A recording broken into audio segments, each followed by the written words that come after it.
YS Jaganmohan Reddy ప్రభుత్వం అభివృద్ధి పదంలో దూసుకుపోతుంది. అభివృద్ధి పథకాలతో ప్రజల్లో చొచ్చుకుపోతుంది.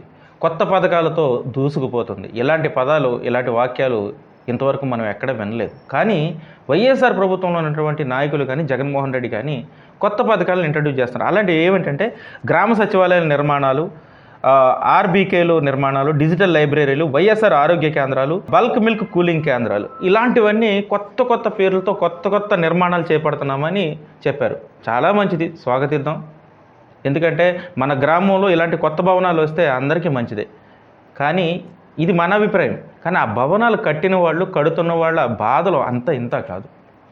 మా బిల్లులు చెల్లించడం మహాప్రభు అని ప్రభుత్వ అధికారుల చుట్టూ రోజు తిరుగుతున్నారు కాళ్ళు అరిగేలాగా.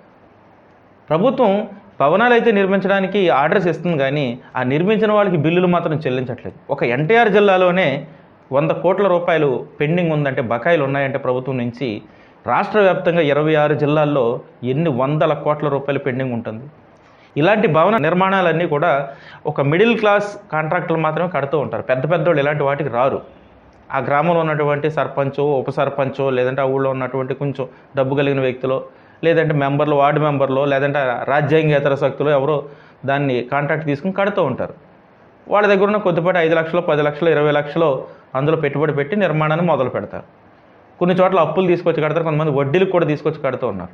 వీళ్ళకి బిల్లులు చెల్లించకపోతే సంచి లాభం సిల్లు దొబ్బిందని ప్రభుత్వం ఎప్పుడో ఇస్తే ఈ లోపల వీళ్ళు తెచ్చే వడ్డీలకు ఇచ్చే డబ్బులే ఎక్కువ పోయేటట్టు.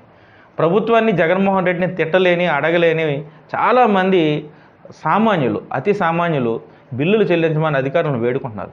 ఇకనైనా సరే ప్రభుత్వంలో ఉన్నటువంటి ఉన్నతాధికారులు ఆ బిల్లుల వైపు కొంచెం చూస్తే, జగన్మోహన్ రెడ్డి కూడా ఒక ఆర్డర్ ఇస్తే చాలామంది బతుకులు, ఊరికి 4-5 చెప్పుని చూస్తే ఈ 13,000 గ్రామాల్లో కనీసం ఒక 50,000 మంది ఉంటారు ఇలాంటి కట్టేవాళ్ళు. 50,000 జీవితాలు ఒక్కసారిగా మనశ్శాంతిగా నిద్రపోవడానికి అవకాశం కల్పించిన వాళ్ళు అవుతారు. ఒక్కసారి చూడొచ్చు కదా. Please subscribe our channel.